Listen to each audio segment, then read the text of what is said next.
Hi, I'm Richard Hughes from the Lavender House restaurant and the Richard Hughes Cookery School. Today we're going to look at everybody's favourite ingredient, which is chocolate. We've got a range of chocolates here that we use, 33% milk, a 53% chocolate, which is what we're going to use for our chocolate truffle torte, through to the 70%, and right at the very end, a 90% dark chocolate, very, very bitter. When we talk about percentages, we're just talking about how much chocolate or cocoa is actually in them. That's all it means. Then here we've got what I call the sublime to the ridiculous. You've got the absolutely beautiful, bang up, very, very trendy, bang up to the minute, an origin chocolate here. So we know where it comes from. This one is from Peru. We know the type of cocoa bean, and the percentage is 70%. So very, very expensive, but really top of the range chocolate. Alternately, if it's near the end of payday, you would go for something like this, which is something called Scott Block, which is, if we smell, I couldn't eat it. That is pure fat sugar. There's no chocolate in this at all. Very, very old fashioned. My mum used to use this for all her cake coverings.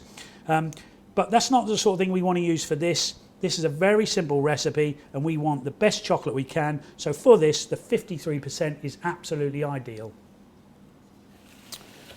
What I've done, I've taken my 53% chocolate and I've just melted it down. The thing is with this chocolate, you need to melt it down quite slowly. If you have it nice and melt it slowly, you keep all of that lovely, lovely shine. So we don't want it to be too hot, so we retain that shine. And the easiest way to do that is just to heat the water up, pop the bowl over it, and just keep it to one side. So you don't need to put it over a stove and boil it up, so it's melted nice and gently. And in this bowl here, I've got some whipping cream, and you must use whipping or double for this. And we're just going to whip this up, okay? Whip it up until it reaches what we call the ribbon stage. I've already got a head with this, and I've already whipped this up. You could use it on an electric whisk if you wanted, but you can see, not completely whipped up, so it's not whipped up so you can pipe it, but enough so it holds the shape. We call that the ribbon shape. So that's in there. This is so easy. You mustn't tell anybody how we make this because everybody will be doing it. It is so easy because all we're going to do now, we're going to take our chocolate and put it into our cream. And the recipe for this is so easy. It's equal amounts of chocolate and cream. So, for example, if we have 500 mils of whipped cream, we have 500 grams of chocolate. And we just pour that in, and fairly quickly, we then need to stir this round. Don't whisk it, just stir it round, and you end up with something that resembles chocolate velvet. And it just so happens that equal amounts of chocolate and cream will give you the smoothest, most velvety chocolate truffle mix you can make. The technical term for this is a ganache. So if ever you buy a box of chocolates and see that and you don't know what it is, a ganache is just equal amounts of chocolate and cream.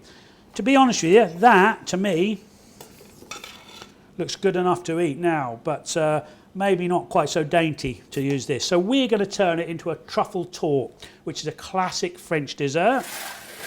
In here, I've just got my cake tin, and I've lined this, or just in the base, I've just put a little sponge cake in there. But you could quite easily put this into a mould and leave it exactly as it is. We're making it a little bit grander, so we're going to put our sponge in the base, and we're going to moisten the sponge with a little bit of Grand Marnier. The beauty of this is you can mix and match whatever you want to put in here. So you can use Baileys, you can use Cointreau. Into this, you could put orange zest, you could put hazelnut, prunes, whatever you like, chop and change it. But very, very daintily, we're going to pop that in there, like so, and just give it a little push down. This is the quickest and easiest dish you will make, and I bet this is the one you will all be doing. We're going to pop another disc of sponge on the top and just press it down gently. We've whisked all that air into there, so we don't want to go and knock it down. And then what we're going to do is put another layer. Look at this. This is the sort of thing that you dream of when you cook, on the top. Look, and we're just going to pop that on the top like so. very gently, okay, because as I said, we don't want to knock the air out. We're just going to tap it. So we just tap it down just to make sure we get a nice smooth base. And then I'm just going to smooth the top off. You can use a palette knife or a table knife, but I'm just going to use this. Don't worry if it all spills over the edges. So just smooth it off, like so. Tidy up the edges, like so. Little tap, like so. And I'm just going to put that into the chiller, however, and let it set. However, you haven't got 4 hours to sit there and wait, so we've already got one made for you. Like so. So you can see, nice and set, absolutely beautiful, ready to go. Now, we don't want to do too much to that.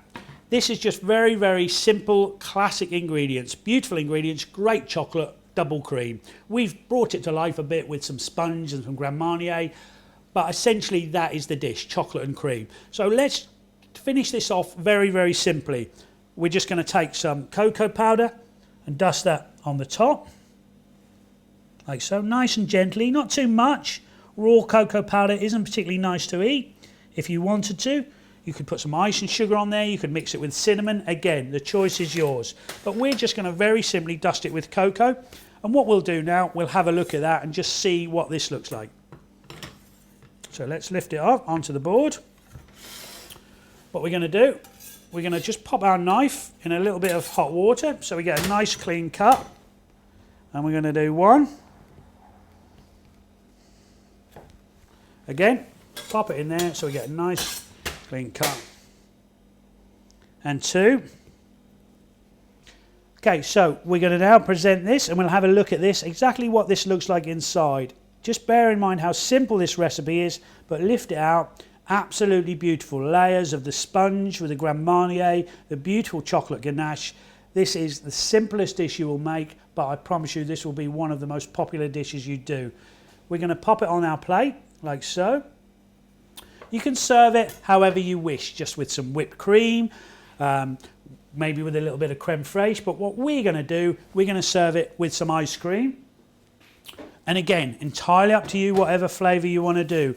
This is quite a rich dish, quite a grown-up dish, so we're going to serve a beautiful little scoop of prune and Armagnac ice cream. We make them all here ourselves, but you don't have to, just buy a really good quality one, pop that on the side, and then you have a beautiful, beautiful dish of the chocolate truffle torte with the prune and Armagnac ice cream. Chocolate is a huge part of what we do here.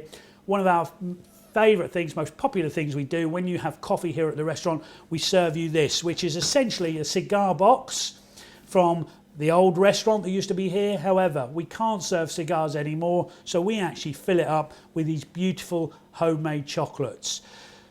Chocolate always sells. If you have a big dinner party, always serve chocolate. You'll have a great success.